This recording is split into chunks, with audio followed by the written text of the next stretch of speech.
Donc, on va continuer le cours de la théorie de la tectonique des plaques. Grand C, c'est-à-dire la séquence C, c'est l'origine d'énergie responsable de la mobilité des plaques. L'évolution de la température à l'intérieur du globe et son origine.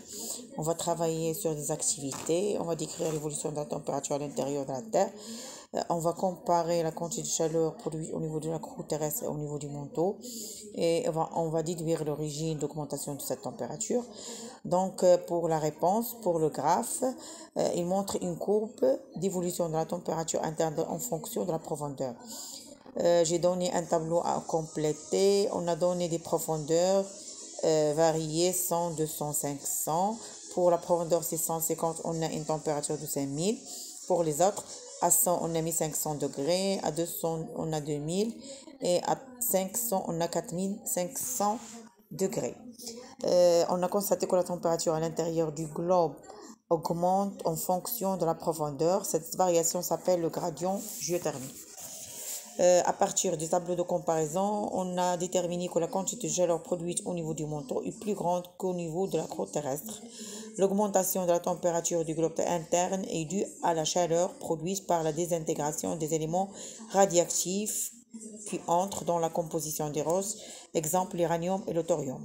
Cette désintégration s'accompagne à une libération de la chaleur au niveau des enveloppes du globe terrestre.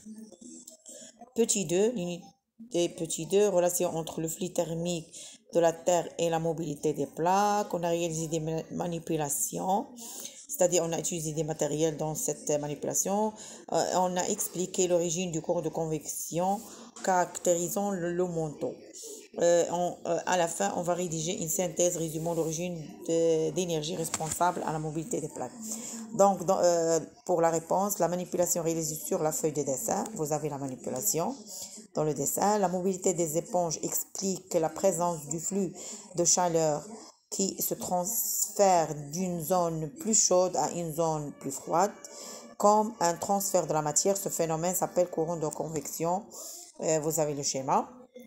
Le flux de chaleur permet un transfert de la matière solide dans le manteau du niveau plus chaud vers le niveau moins chaud, créant des courants de convection responsables de la mobilité des plaques lithosphériques, c'est-à-dire soit les plaques se rapprochent, soit les plaques s'éloignent, et vous avez un schéma bilan.